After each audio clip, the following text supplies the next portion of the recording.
Good afternoon, everyone. Please excuse my voice, but I kind of lost it a bit this morning. I'm Jaspreet. This is my colleague Hansdeep, and we co-founded ICAD. We're here to show you why we believe multidisciplinary approaches are essential to resolving complex social problems. Now, often the first question NGOs get is, what does your organization do? What's your 30-second pitch? But when we started ICAD, it wasn't so much about what our organization would do. That wasn't what drove us. For us, it's always been about why violence occurs against women, girls, and minorities. And our belief that challenging systemic discrimination is essential to the prevention of violence globally.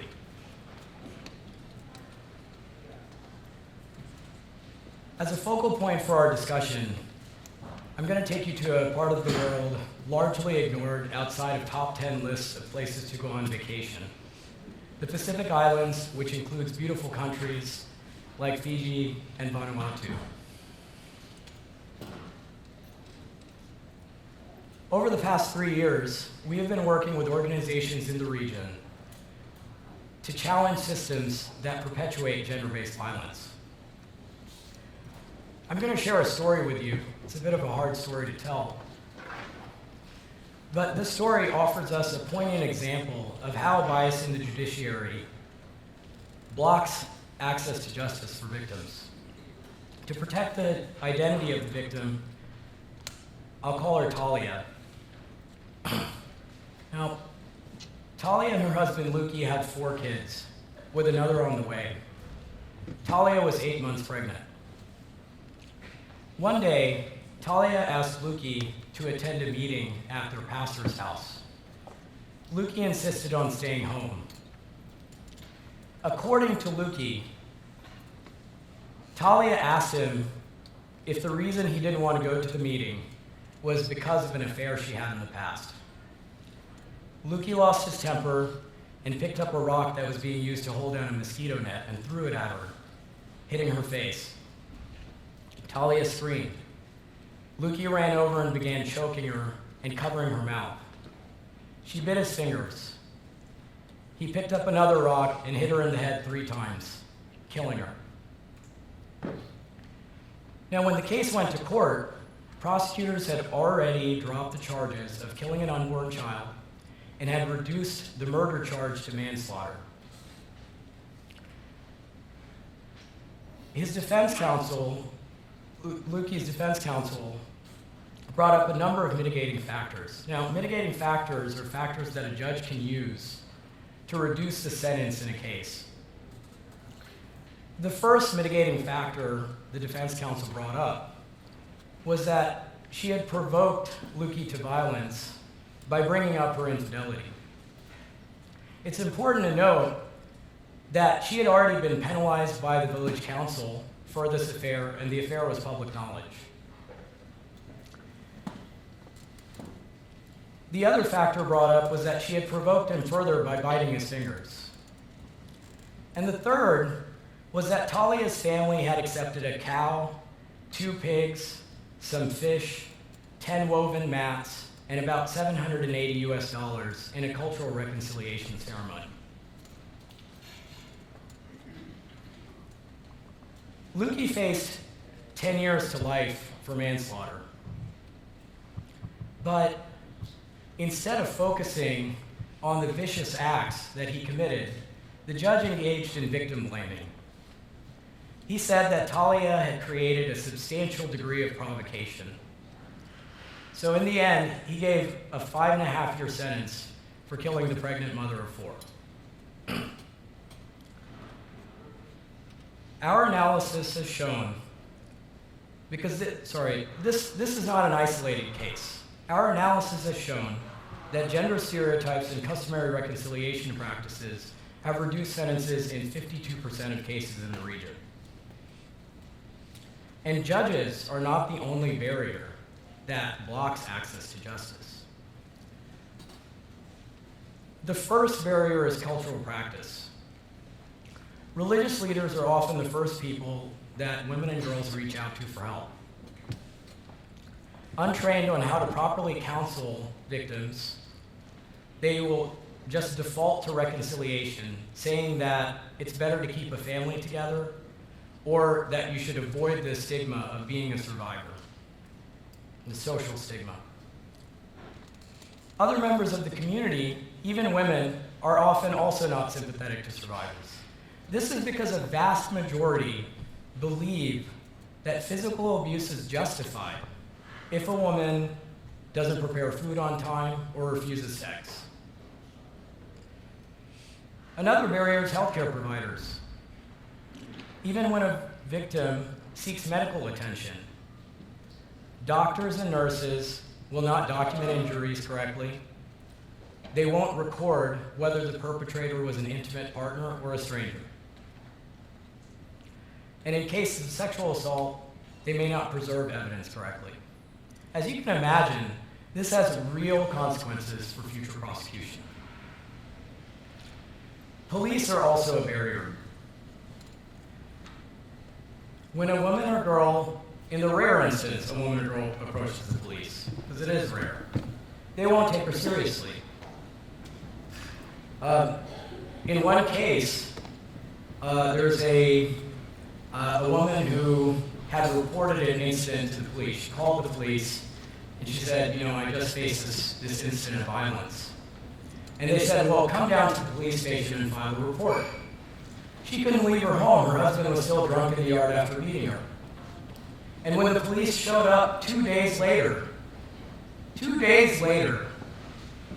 she had no will or trust in the system anymore to file a report. When a domestic violence case or sexual assault case reaches the prosecutors, they can also view customary reconciliation practices as sufficient reason not to pursue the case further. And finally, legislation is also often a barrier. In many countries in the Pacific, marital rape, for example, is still not a crime.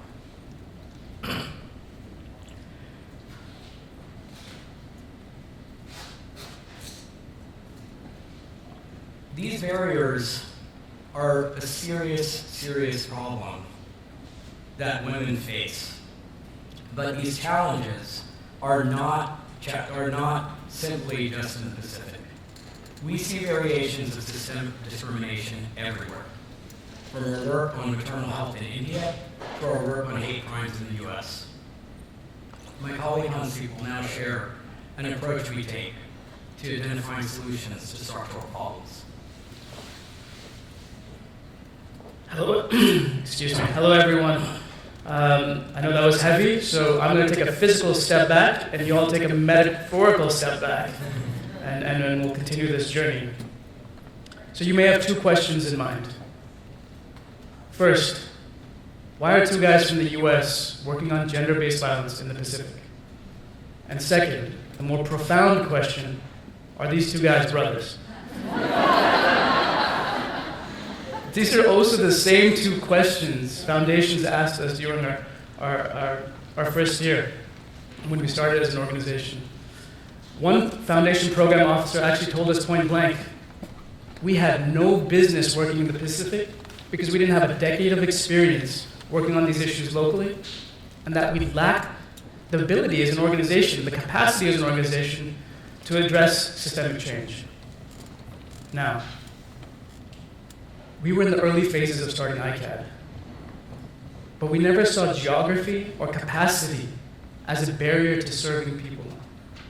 Trained as human rights lawyers, our vision has always been global, and our ability to leverage pro bono talent has always been a part of our model since inception. Whereas the program officer only saw two guys, we were developing partnerships and building partnerships with the largest law firms in the world. And within our second year, we had 75 pro bono attorneys in 15 countries working on our initiatives. But more importantly, we were deeply committed to understanding the challenges that women and girls face in the Pacific. The first step was bringing on two law firms, Manat Phelps, and DLA Piper, to conduct strategic assessments in 12 Pacific Island countries. We looked at gender inequality in health and legal systems. We looked at faith communities and cultural practices that impacted gender inequity. After completing strategic assessments for a year and a half, we met with local stakeholders to get their input.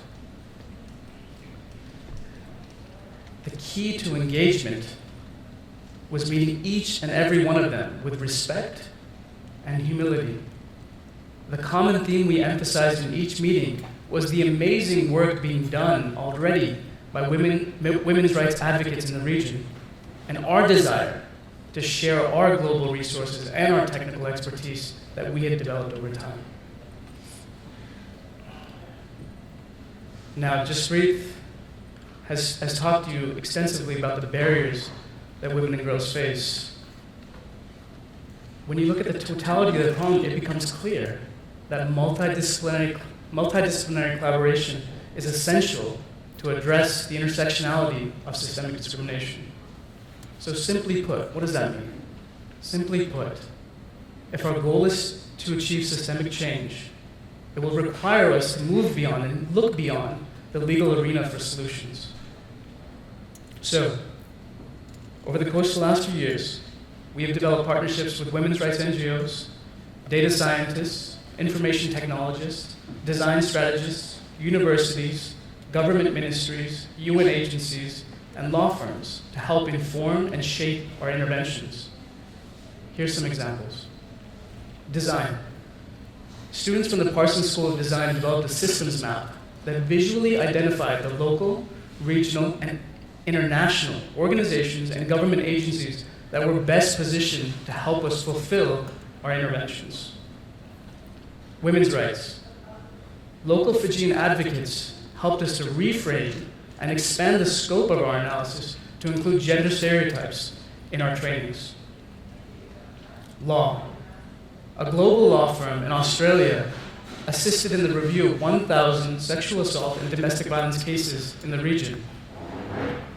This analysis culminated in the regional report on gender bias in the judiciary that we got the amazing privilege to present just last year in December before the Attorney Generals of 12 Pacific Island countries. Technology. A Geneva-based organization is working to create a customized legal database solution so that NGOs can not only input into that system, but that they can also generate reports from that system. Data science. In New York, we've spent the better half of a year working with a team of amazing data scientists to create machine learning algorithms that track domestic violence legislation in legal cases. Health. This year, we plan to partner with the Ministry of Health in Fiji to develop a medical legal training. Our goal is to train health professionals to improve documentation and the preservation of evidence in sexual assault cases. And further, to strengthen the ability of physicians and forensic nurses to testify in court as expert witnesses. Additionally, we will be adding judges and prosecutors to that training because, as we had mentioned, gender bias, gender stereotypes often arise in these type of cases.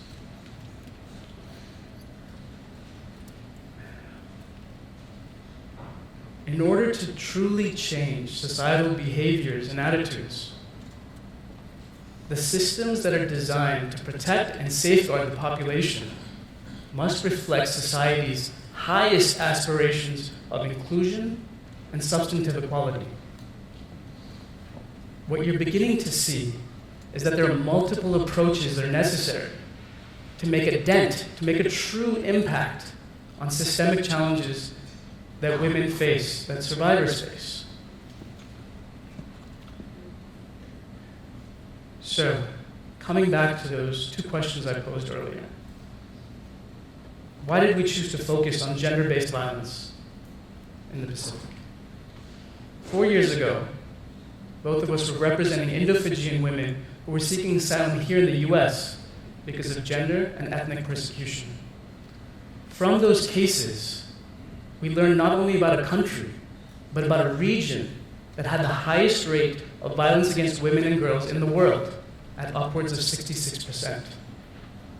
Also, it gave us the opportunity to test an integrated approach that positions an international NGO not as champions of change, but in the role of facilitators who use their global resources and technical expertise to improve the existing efforts in a region that is often ignored by the global community. And to the second question, we are not brothers by birth, but we are deeply connected in spirit.